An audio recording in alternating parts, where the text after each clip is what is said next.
Yeah, we want to talk this morning about something really close to our hearts, something that we've been walking with for a very long time and that is very important to us. And I'll just wait a little minute just so that we can get the Bible working on the computer, because we're going to get that going. But I want to start by looking at a passage, which is Mark 3. So if you want to find it on your phones, hopefully it will appear on the screen at some point eventually. So Mark 3, 13 to 14. A bit more specific. And we're carrying on this morning looking at the theme of the spirit of adventure. We're taking a more detailed look at a particular kind of adventure that we want to unpack a bit this morning. And this is the passage that we're starting with. So Mark 3, 13 to 14. And we're reading from the bit where Jesus is choosing his disciples. So he's choosing the 12 apostles that he's going to go and send out. And it says, "And he went up on the mountain and called to him those whom he desired, and they came to him. And he appointed 12, whom he also named apostles, so that they might be with him, and he might send them out to preach and have authority to cast out demons." So, as I mentioned, we're picking up on the theme of adventure, and the question that a lot of people seem to be asking at the moment, when we talk about adventure in our groups or just in one-to-one or maybe on a Sunday, the question is, what's your adventure? That's the question people seem to be asking. What's your adventure? And I think some of us are in different positions on that question. Some people I've spoken to have said, "Oh yeah, I definitely know what my adventure is. I'm raring to go. It's this thing at work, or I really feel stirred to do this particular thing." Some people are like, "I want to have an adventure. I kind of like the idea of having an adventure, but I couldn't tell you what it is. I'm still waiting to hear from God. What is my adventure? I'm not really sure."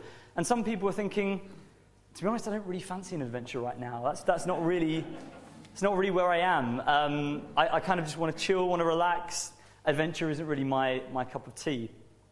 But this passage that we've just read, I believe it represents, if you like, the beginning of an adventure for these 12 people that Jesus named and called to be those who were with him.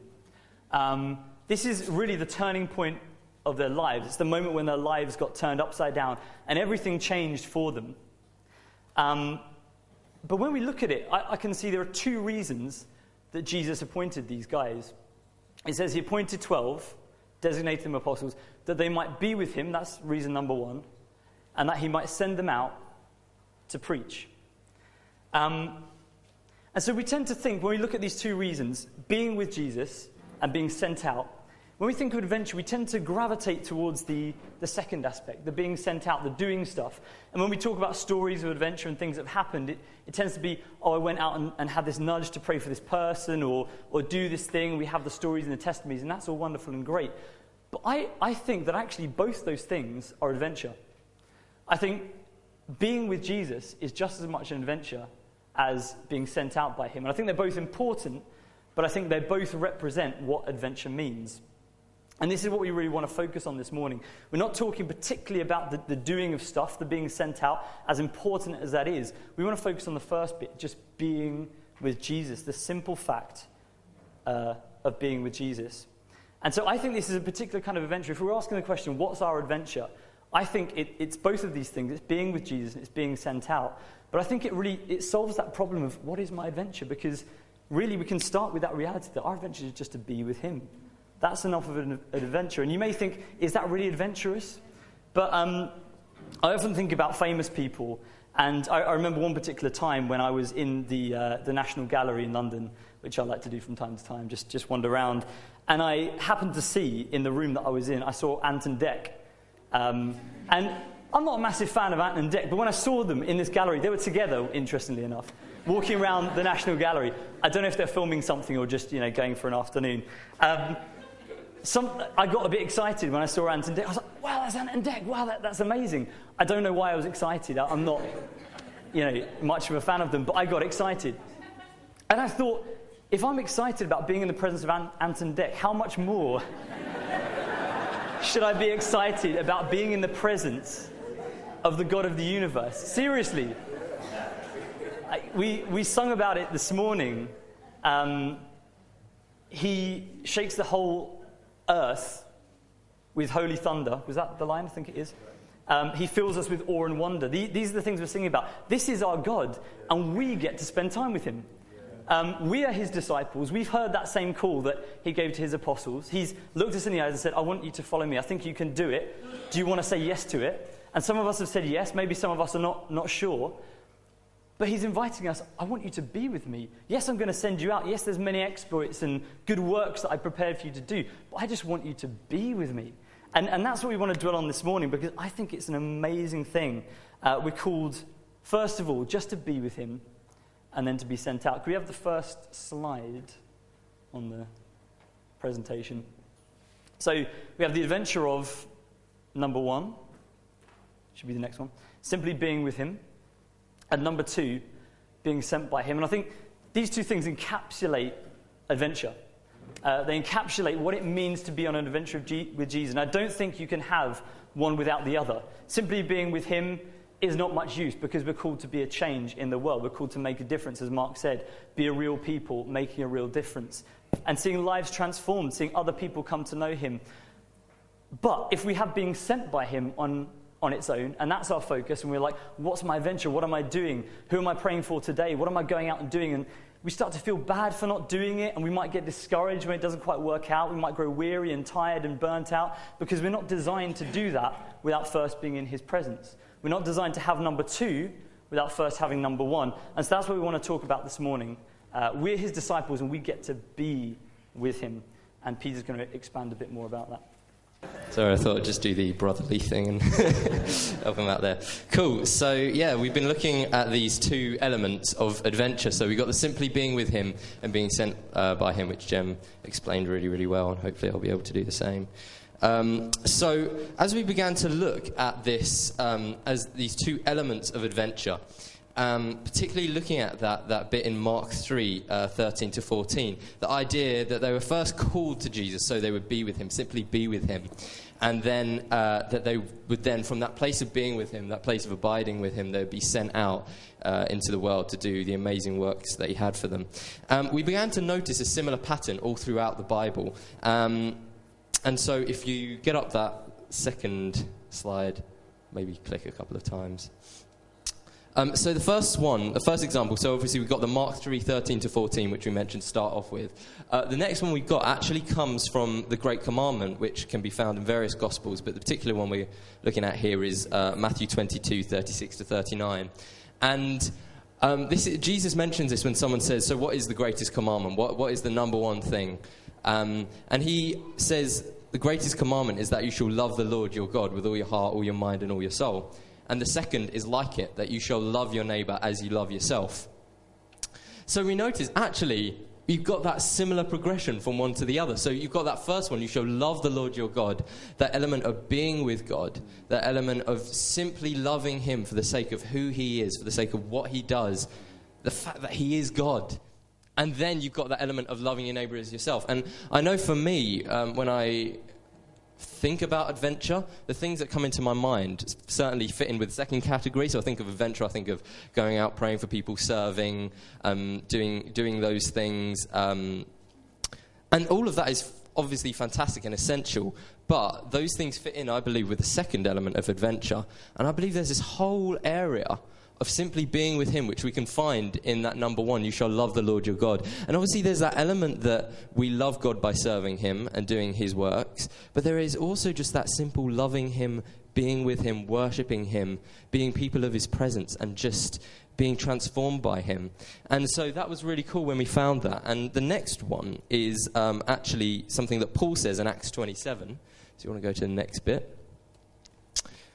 So this is when Neil mentioned this a few weeks ago. It's when he's on a boat and they're everything's going a little bit wrong. And Paul certainly had a lot of adventures.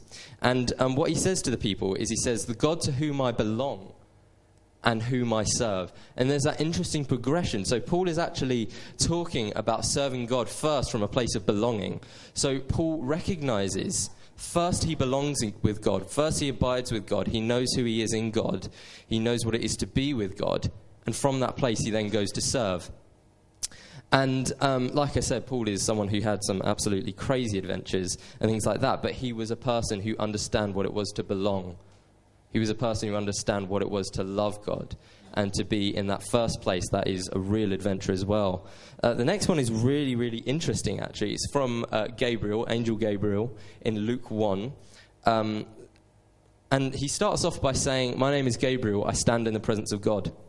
Which is kind of an interesting thing. You think of angels, you think of particularly Angel Gabriel, this mighty creature, one of the most powerful created beings in God's universe. And he says, "I stand in the presence of God." He doesn't say, "My name is Gabriel, I fight battles for God." He says, "I stand in the presence of God." And I was kind of like, well, that's kind of weird. And then from that place he says, "And I was sent to tell you this message."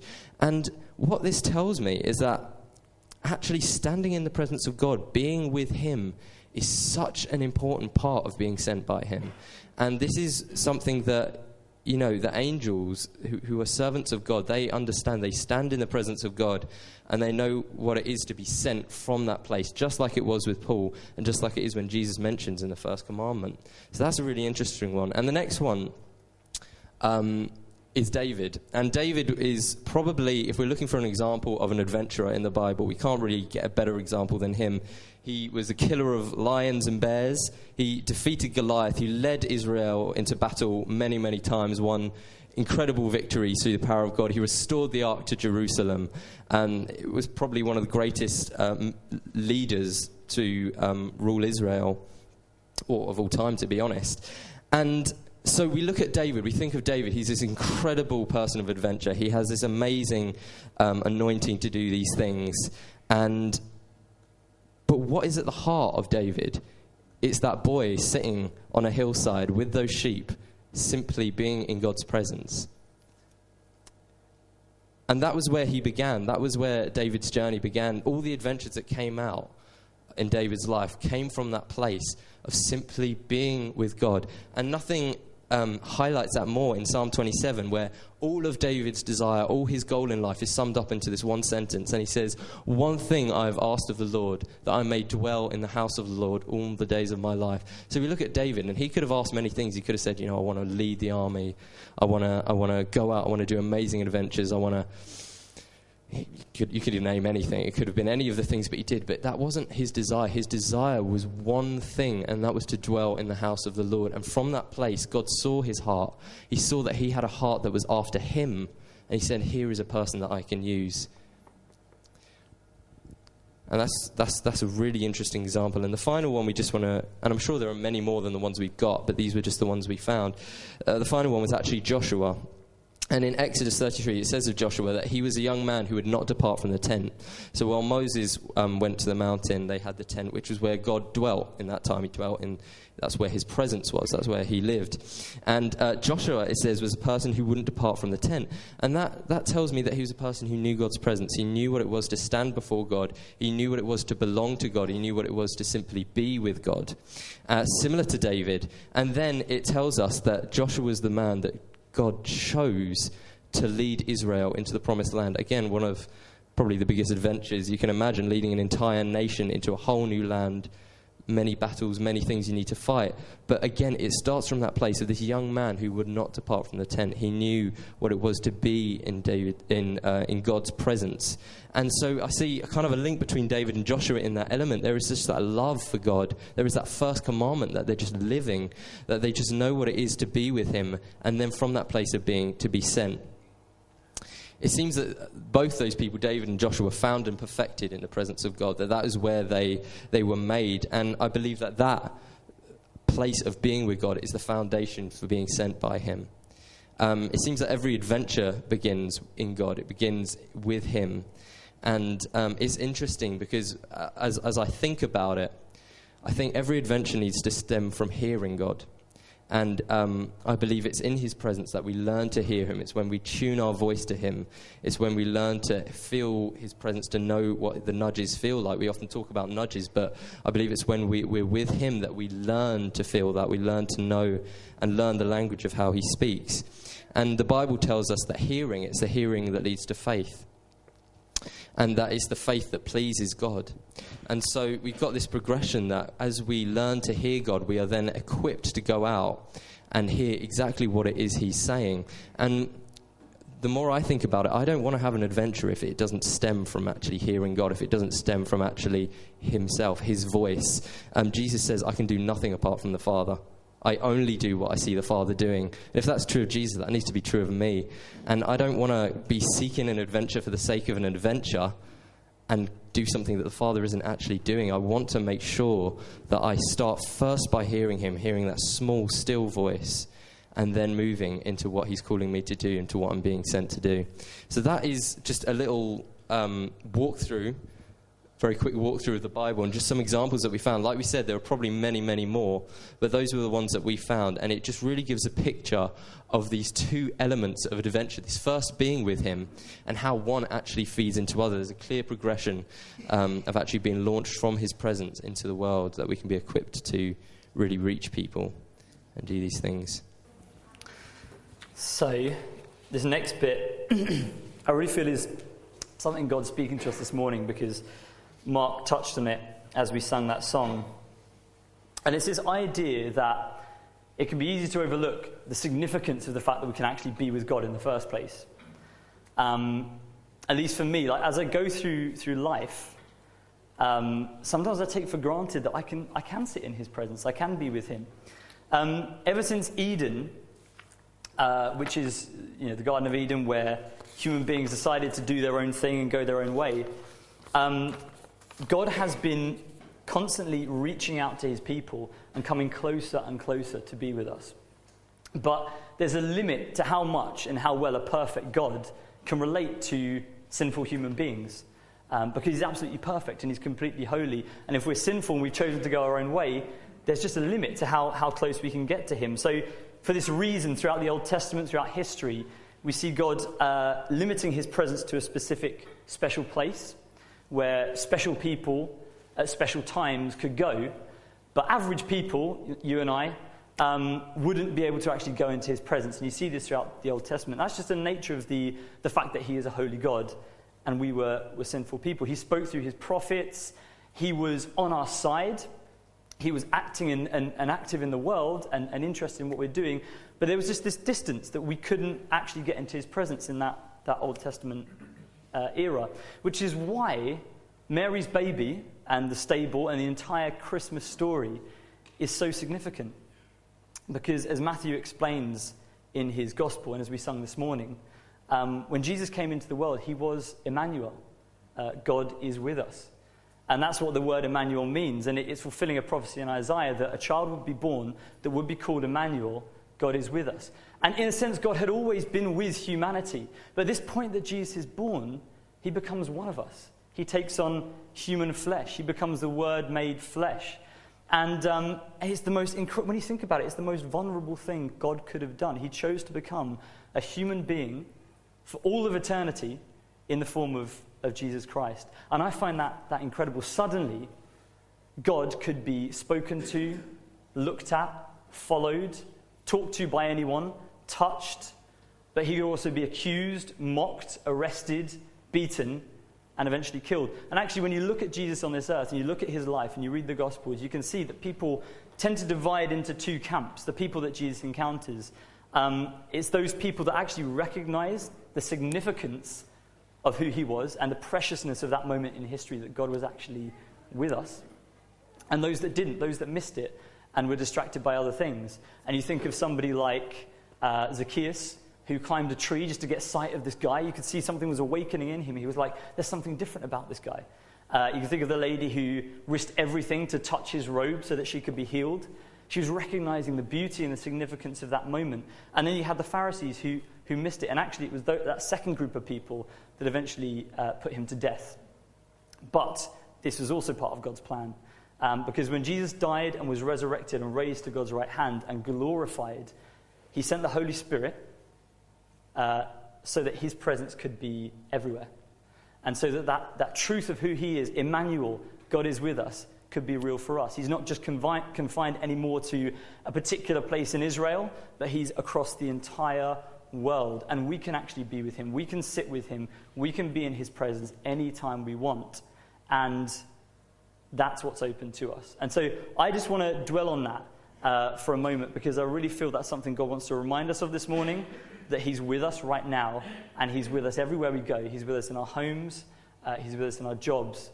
And this is part of what Jesus paid the price to do. And all throughout the Bible, you see that gradual move of God towards getting closer to us. Peter. Yeah, so we've been talking about this idea of the adventure of being with Jesus, this idea of being with Jesus and being in his presence and things like that. But we didn't really want to talk about it without touching on some practical things of what that actually means in our lives, how that can be done. And it's a tricky thing to talk about because there aren't really specific details we can give, because ultimately it looks completely different for every person. And that's the beauty of the fact that we have a relationship with God. It does look different. It's a personal thing. And it is ultimately about listening and hearing to God, listening to those particular things and being in that ongoing relationship with God throughout our lives and in our personal journeys with him. So there aren't really specific things we can share in terms of what to do this, do that, because that just wouldn't work. But there are some helpful things that we found in exploring this idea. And really, I believe it's just about offering ourselves to Jesus and just saying, I want to do this. I want to be with you. I want to see the value of you with us. I want to have an adventure with you. I want to be in your presence. What does that look like for me? And I completely believe that the Holy Spirit will guide us and show us exactly what that looks like in our individual lives. So it's just that element of saying to God, turning to him and saying, what does that look like for me? So the first thing that we wanted to say that was very, very helpful is this idea of creating space for Jesus in our lives, creating space for him. In any relationship, creating space for a person is important. If we kind of just waited until we had a moment that freed up, we probably wouldn't be able to really invest in people. It would be very difficult to really build a significant relationship. And I feel it's the same with Jesus. We need to be very deliberate when we're seeking him, when we're actually pursuing him. And there's an interesting verse in Matthew 11:12, which I've always found a bit weird. And it says, Jesus is talking, and he says, the kingdom of heaven suffers violence, and the violent take it by force.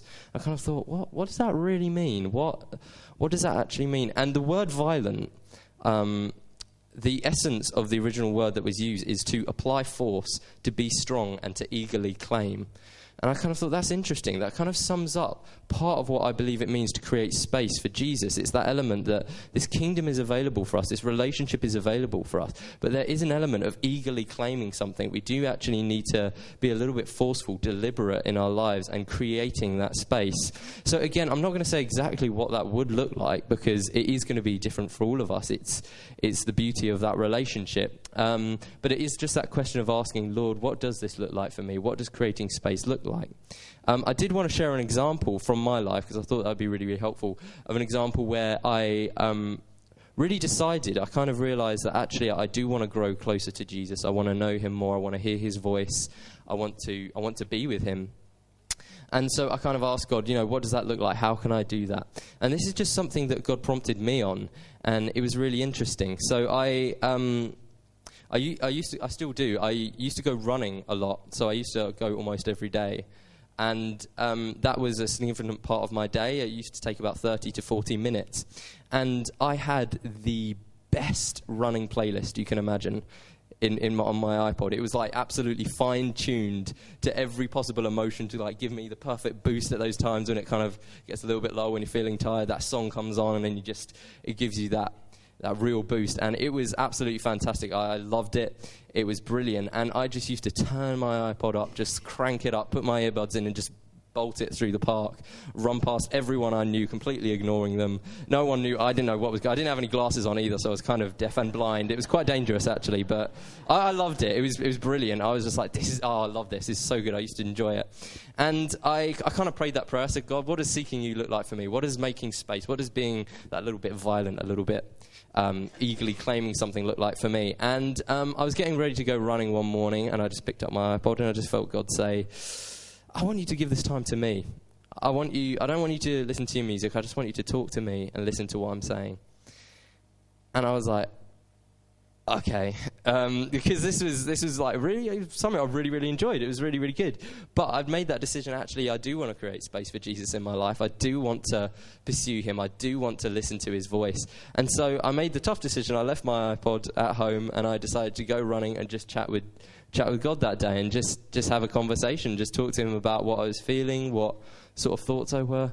And at first it was a bit weird, but eventually I really just started to get some very clear pictures and things from God. I don't know whether it was just sometimes when you're running you get a bit lightheaded and I don't know, but no, but I genuinely believe God said, you've given this time to me, I honour that, and it really poured stuff into me in that time, and just it was amazing. And even to this day when I'm running, that is such a powerful time with God. I absolutely love it, and I love to be with him in those times. And that is just an example. Obviously, it's an individual thing. It was individual for me. But that's an example of when I said, God, what does this look like for me? What does it look like to create space for you in my life? And God says, there's a little bit, there's 40 minutes every day that, there's that little bit of space there. Just talk to me, and it's fantastic. And it's such a wonderful time. So I just want to encourage, it is that thing of if this is something that we're pursuing, we want to push into more. I believe as we ask the Holy Spirit, we'll just open things up to us. There'll be a real grace to it. And because it's something he wants to do, he desperately wants to spend time with us. And so I believe that as we ask him, he'll really open opportunities just like he did with me. And, there are many other times where he's done that since, but that was a particular time. It was kind of the first time I really felt I was just, doing that thing of creating space. So, yeah. For me, on that one, I can think back to a particular time where I was house sitting for somebody, and I set aside this week and said, okay, God, in this week, I really want to seek you, and I want this to be about me and you, and just spending a lot of time with you and talking to you and praying to you. And so I did. And on that week, he nudged me about something very particular. Remember, I think it was the last night I was there, and I'd just come in after my day doing whatever I'd done, and I just went to switch on my laptop, and I was just going to check my email, look at the news, scroll through Facebook probably for a bit. I don't know what I was going to do. And anyway, I knocked the power cable of the laptop and the whole thing switched off. And I was like, okay, that's a bit annoying.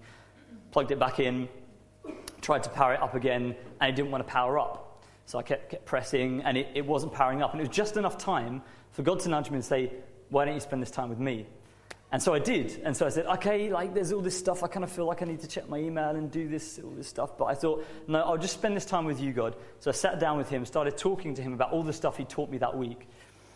And the presence of God just came. He just came into the room. And I was in tears. By the end of it, I was just in floods of tears, just in awe of the fact that he would just show up and be with me. And after that time, I just felt so sharply that God was nudging me on this fact that actually, at that point in my life, this was about 3 years ago, and like Peter said, I was just starting to seek him and say, God, I really want to do this thing, really want to be with you. He was saying, actually, your life is revolving around your computer and not around me. And it sounds strange because I wouldn't have thought of myself as a particularly gadgety type person. I'm not especially into technology. I haven't had a smartphone until last year. I've only just recently got one, so I had this really rubbish old phone that I used. And so I wouldn't have thought of myself as being a particular technological type person. But God was saying, you're revolving your life around your computer and not around me. And what that meant was I didn't feel secure. I didn't feel like I was plugged into reality unless I checked my email and I plugged into the world and I'd seen what's going on in the news, and maybe just aimlessly scrolled through Facebook, and I'd feel like, okay, I'm plugged in now. I know what's going on. That's good. And I'd start to feel a bit anxious if I came home and didn't do that. And so I just felt that nudge from God just to recalibrate my life a little bit. And what that looked like was for a season, sometimes I'd get in after a day out, and I just wouldn't look at my computer, and I'd just be forceful, and I'd say, actually, no, I'm going to leave that. The emails can wait till tomorrow morning. Everything else can wait till tomorrow morning. The football scores, whatever it was, I can find that out tomorrow. I'm actually just going to spend this time with you, God. And it felt violent. It felt difficult. But that was what God was nudging me on in that time. And there was such a grace, like Peter said. He just poured into those times and really honored that decision I'd made. And so it isn't about thinking stressfully like, what's this thing, God, that I have to do? I do have to give up this thing that I really love, because God knows what we enjoy. He knows what we love. And the stuff that he might ask us to set aside isn't necessarily bad stuff, But it's just about saying, as Peter said, God, I'm up for this. I want to spend time with you. And as you go through life, just listen for those nudges and think, what is the thing that I could give to God?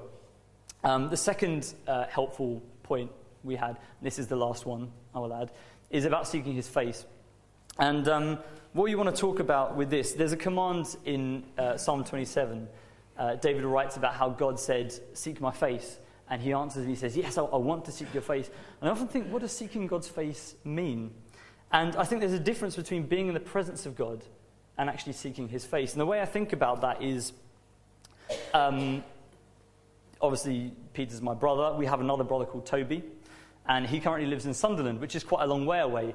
And, I spent most of my life with him. We're quite close. And I miss him, if I'm honest, quite a lot of the time. I don't often get to see him, and he's a long way away. And if I find myself missing Toby, there's a number of things I can do.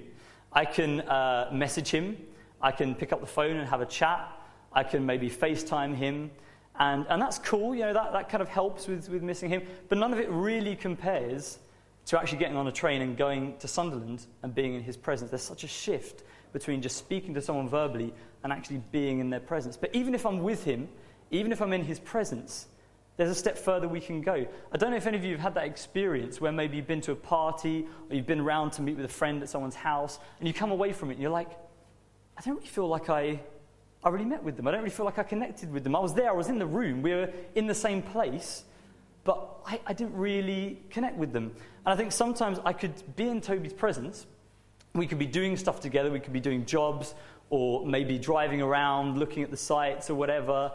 But we're not fully connecting. I think there's a shift between just being with someone, being in their presence, and actually seeking their face. The difference between just being with Toby and actually sitting down, having a cup of coffee or whatever, and looking at him in the face and seeing what's really going on behind his eyes, what's really happening for him, what's stirring him, what's exciting him at the moment, what's he anxious about. All of those things you get from actually looking in someone's face. And I believe it's the same with God. I believe there's a difference between just being in God's presence as we are today. We love coming together and meeting with him, and it's fantastic. But I think God is calling us to come one step further, and he's saying, seek my face. And so for me, God gave me a picture once of I was kneeling before him, and it was like there were all these ropes attached to me, and they were pulling me in different directions. And one of these ropes represented just stuff I needed to do, stuff that I had to do later on in the week. Maybe I had to help Jamie with a youth session. I had this thing that I needed to do, and that was like weighing on my mind. Or this thing at work that I needed to do. Or just different conversations that I was having with people, things I was anxious about. And it was like there was a rope for every one of these things. And they were pulling me in different directions. I was kneeling there on the floor. And I just waited, and I waited, and I waited. And gradually, one by one, those ropes dropped to the floor. They went slack and dropped. And when the last one had fallen, I was able to look up and look at God in the face. And he was there, and he was calling me to him. And I think sometimes in life, we're human beings. We're quite busy. There's a lot going on in our lives. And when we've created space and we come before him, it's hard to focus. It feels like we're being pulled in different directions. But I feel like God would just say, stay in my presence long enough, stay with me long enough, that all those things drop. And I'm the only thing that you can see, and you're looking into my face. There's that amazing hymn that I love, which has the words, turn your eyes upon Jesus, look full in his wonderful face, and the things of earth will grow strangely dim in the light of his glory and grace. And a personal commitment I've made with myself is I want to have in my life, I want to make sure I have consistent moments in my life where I'm spending long enough with God that those ropes drop to the ground. I'm spending long enough with God that the things of earth are growing strangely dim, and I'm looking at his face. I can't spend all of my time there because there's stuff I need to do. The emails are important, the responsibilities are important, but we have to have some time there because he's inviting us into that place. And I know that when I come into that place, sometimes it takes me 15 minutes of just focusing on him until he's all I can see. Sometimes I just come into his presence and it's like he's there, and I don't have to do anything, and he's just right before me. But in those moments, it's the most beautiful thing because he is all I can see. It's like he fills my complete field of vision. I can't think about anything else. It's just me and God, and it's glorious. I believe that's the difference between just being in his presence, just listening to worship or whatever we're doing, and actually seeking his face. And it is an adventure, and Peter's going to talk about that. Yeah, so we were obviously looking at how being with God can lead to the adventure of going out, being sent out, doing those things. But I found in my walk with God that there is a an adventure in his presence as well, that there is an adventure in being with him. And that was something that Jeremy just briefly mentioned. And often when I picture being in God's presence in my mind, there's kind of this sort of serene, kind of very peaceful, sort of nice, easy kind of atmosphere. And that's definitely true. That can definitely be God. But I've also experienced another side of God's presence, which is when you encounter his heart. And that is something that I would definitely describe as an adventure. And it doesn't look like going out and praying for people and doing and all those things, but it is definitely an adventure. And I believe that as Jeremy said, as we take time to seek his face, he was talking about with Toby, when you look in, we're using Toby as an example here, but it could be anyone.